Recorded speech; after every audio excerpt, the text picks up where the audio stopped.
Assalamualaikum warahmatullahi wabarakatuh.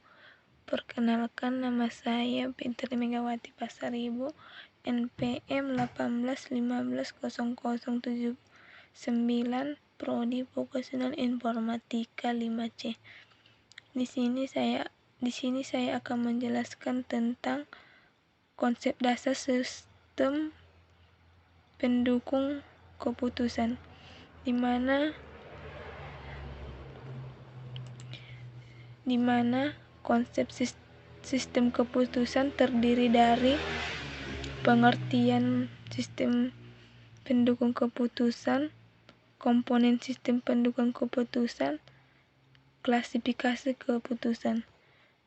Pengertian SPK atau sistem pendukung keputusan adalah sistem informasi berbasis komputer yang menyediakan dukungan informasi yang interaktif bagi manajer dan praktis bisnis selama proses pengambilan keputusan.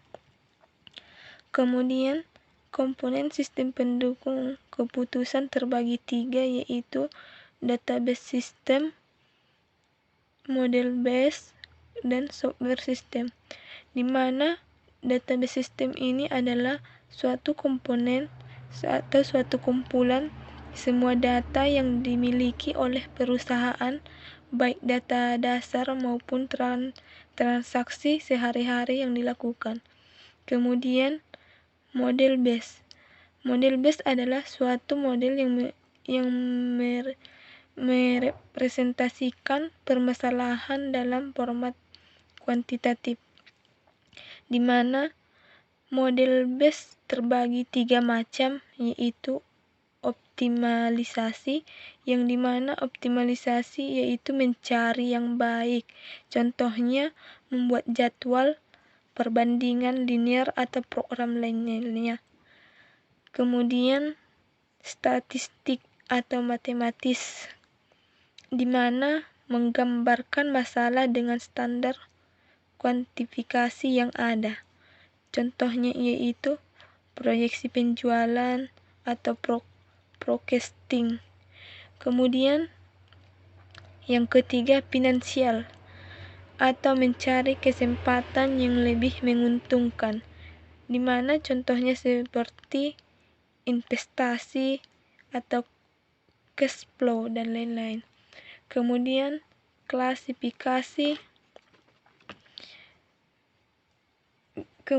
sistem software, di mana sistem software adalah paduan antara database dan model base setelah sebelumnya dipresentasikan ke dalam bentuk model yang dimengerti oleh komputer, di mana software system merupakan alat dialog untuk berinteraksi antar komputer dengan pemakainya. Kemudian klasifikasi keputusan, di mana klasifikasi keputusan terdiri dari terstruktur, di mana terstruktur adalah melibatkan sebuah situasi di mana prosedur yang dimiliki ketika keputusan diperlukan dapat disebut lebih awal, di mana contohnya yaitu keputusan pemesanan ulang persediaan yang dihadapi oleh kebanyakan bisnis. Kemudian semi terstruktur, yang dimana pengertian semi terstruktur yaitu beberapa prosedur keputusan dapat ditentukan namun tidak cukup untuk mengarah ke suatu keputusan yang direkomendasikan. Kemudian non-struktur adalah melibatkan situasi keputusan di mana tidak mungkin menentukan lebih awal mengenai prosedur yang harus diikuti. Kemudian slide kedua, perbedaan sistem pendukung keputusan dan SPK, di mana yang pertama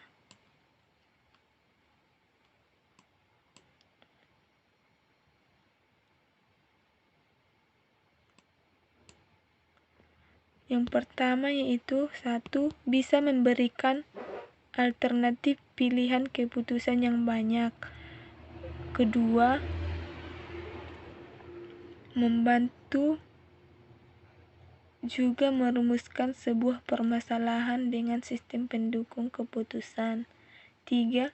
Bisa menghemat waktu dan biaya tenaga pada SPK tersebut. 4. Pada SPK yang lebih diutamakan yang efisien dan efektif. Kemudian yang kedua, 1. Membuat kualitas lebih meningkat. 2. Bisa mengunci kepakaran yang terbilang terbatas. Ketiga, bisa beroperasi dengan mudah di lingkungan yang berbahaya. 4. Akses pengetahuan dapat dilalui dengan cara singkat. 5. Bisa membuat output juga produktivitas dengan tingkat yang lebih tinggi, karena bukan mustahil lagi sistem pakar lebih cepat dari sistem kerja manusia. Kemudian yang ketiga, hubungan pendukung keputusan dan sistem keputusan, di mana yang terdiri dari yaitu sama-sama mempunyai kemampuan yang bisa menjelaskan jalur penalaran yang dibutuhkan pencapaian masalah tertentu. Yang kedua, SPK pendukung keputusan memakai basis pemodelan, sedangkan dengan keputusan memakai konsultasi.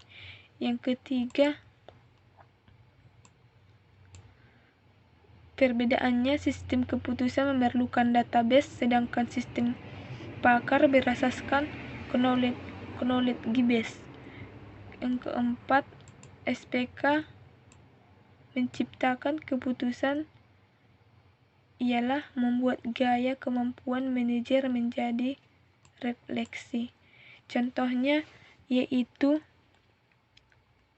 e-learning merupakan sistem informasi yang dipakai di sebuah kampus yang merupakan daya guna yang sangat berfungsi bagi anak didik di kampus sebagai media belajar. Yang kedua, Gmail yang berguna bagi mahasiswa untuk mengirim sebuah petugas tertentu ke alamat yang dituju. Sekian hasil penjelasan saya tentang konsep dasar sistem pendukung keputusan. Apabila ada kata-kata saya yang kurang atau yang kurang baik, saya mohon maaf. Saya akhiri dengan salam. Assalamualaikum warahmatullahi wabarakatuh.